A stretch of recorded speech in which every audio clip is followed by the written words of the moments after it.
અમદાવાદની GIIS સ્કૂલમાં વાલીઓએ વિરોધ નોંધાવ્યો। સ્કૂલ સામે ઉઘાડી લૂંટ ચલાવવાનો આરોપ લગાવવામાં આવ્યો છે।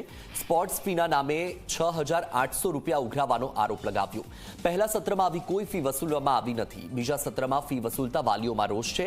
વાલીઓને 12 વાગ્યા સુધી શાળાએ જવાબ ના આપ્યો। સવારથી આચાર્યને મળવા માંગતા વાલીઓને કોઈ જવાબ ન મળ્યો। શાળાએ સ્વેટર માટે પણ ફરજ પાડી હોવાની વાલીની રજૂઆત છે। સ્વેટરની ગુણવત્તા પણ સારી ન હોવાની રજૂઆત કરાઈ।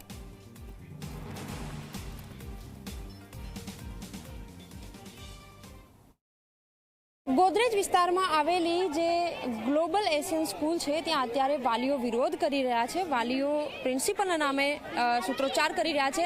એ લોકો સાથે વાતચીત કરીશું, એમને પૂછીશું, આપ જણાવો શેની માટેનો આ વિરોધ છે?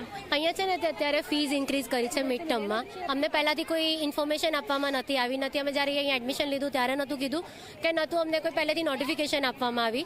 અમને અત્યારે ખાલી એવો મેલ કરી દીધો છે કે તમારે આ સ્પોર્ટ્સનો અમે એરિયા બનાવ્યો છે, તમારે 6,800 પે કરવાના છે। એવા એક સ્ટુડન્ટ પાસેથી ઉઘરાવે તો આટલા બધાના ફીસ એ ઉઘરાઈને તો આખી જમીન કદાચ એ લોકો વેચાતી લઈ શકે। પણ હવે આ બધું ખોટા એક્સપેન્સ એ લોકો અમારી પાસેથી ના લઈ શકે, કારણ કે ઓલરેડી અમે ફીસમાં પે કરી ચૂકેલા છે। તો પછી એક્સ્ટ્રા શેના ચાર્જીસ લે છે એનો અમને કોઈ જવાબ આપતા નથી। એના લીધે અમે બધા ભેગા થયા છે। આ લોકોએ વર્ષના અંતે ફીસ વધારી છે અને જ્યારે વર્ષ સ્ટાર્ટ થયું હતું ત્યારે 10% ફીસ ઓલરેડી વધારેલી હતી જ, અને અંતમાં વધારે તો એ ના ચાલે। પેરેન્ટ્સ આપણે છોકરા માટે સારું એજ્યુકેશન મળે એટલે સારી સ્કૂલમાં લે છે, તો આ લોકોને સમજવું જોઈએ કે 4 ટર્મ ફીસ રાખવી પડે। અને ફીસ પે નથી કરતા તો એ લોકો લેટ ફી લે છે અને એ લોકો 3% વ્યાજ લે છે ફીસનું, લેટ ફીસનું, કે તમે લોકોએ ટાઈમે ફીસ ના ભર્યું એનું ફીસનું વ્યાજ લે છે। અને અમને ક્યારેય જ પ્રિન્સિપાલને મળવા જ નથી દેતા કોઈ પણ વસ્તુ થાય તો। અને સવારનો ટાઈમ 7 વાગ્યાનો છે, અત્યારે વિન્ટર સ્ટાર્ટ થઈ ગયો છે તો ટાઈમ એ લોકો લેટ કરતા જ નથી। એટલા માટે લેટ નથી કરતા કે એને એક સ્કૂલમાં 2 શિફ્ટ ચલાવી છે, એક સવારની ચલાવી છે અને એક આફ્ટરનૂનની ચલાવી છે।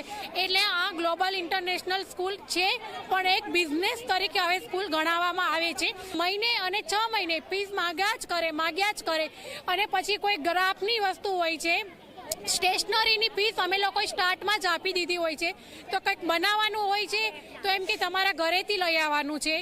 અને ગમે તે નાની વસ્તુ, એક કોડી હોય છે, કોટન હોય છે, વ્હાઇટ કલરનું પેપર હોય છે તો કે ઘરેથી લાવવાનું। તો ફીસમાં તમે સ્ટેશનરીની ફીસ લીધી છે તો અત્યારે ઘરેથી શું કામને મંગાવો છો એમ? ડીઓનું સર્ક્યુલર છે કે કેમ્પેન કરીને સ્વેટર માટે ફરજિયાત ન કરી શકાય। આપણે વાત કરી સ્કૂલમાં? હા, અમે વાત કરી છે। અત્યારે મારા હાથમાં આ ગ્રીન જેકેટ છે, એ લોકો ના જ પાડે છે કે જેકેટ નહીં પહેરાવાનું એમ। મેડમ છોકરાને એની રીતે કન્વિન્સ કરાવે અને બાળકને કેવું હોય કે ના મમ્મા મને લઈ દે ને, બધા છોકરા પહેરે છે। પ્રિન્સિપલ સાથે કોઈ વાતચીત કરી છે આ મામલે? આગળ નથી આવતા પ્રિન્સિપલ, કોઈ દિવસ આગળ નથી આવતા ને કંઈ પણ હોય એમનું વધારે કોઈ કમ્પ્લેન કરે, જેમ કે અમારા ફ્રેન્ડને મેડિકલ એમરજન્સી હતી, મોર્નિંગ શિફ્ટ માંગતા હતા, મોર્નિંગથી અમારા કયા વગેરે આફ્ટરનૂન કરી દીધું ને તમે વારી ઘડી કહો ના માને તો તમને એમ જ ધમકી આપે છે કે છોકરાને વિડ્રો કરી દો। અમને એવું કીધું કે 12 વાગે મળવા દઈએ એટલે અમે 12 વાગ્યા માટે વેઇટ કર્યો।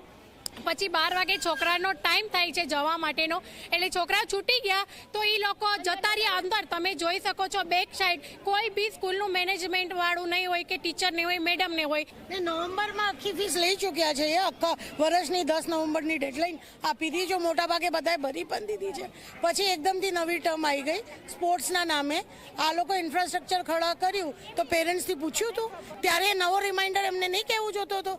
ફીસ પહેલાં આખી લઈ લીધી, પછી યાદ આવ્યો કે હવે બાકીની બચી છે। બિલકુલ, જે વાલીઓ છે અત્યારે અહીં વિરોધ નોંધાવી રહ્યા છે। મહત્વની વાત એ પણ છે કે ડીઓએ સર્ક્યુલર કર્યું છે કે ફરજિયાત ન કરી શકાય સ્વેટર માટે, પરંતુ વાલીઓ અત્યારે ફરિયાદ કરી રહ્યા છે કે તેમને ફરજિયાત સ્વેટર માટે સ્કૂલ તરફથી દબાણ કરવામાં આવે છે અને સ્વેટરની જે ગુણવત્તા છે, ક્વોલિટી છે, એ પણ એટલી સારી નથી કે જેમાંથી ઠંડીથી રાહત મળે બાળકને।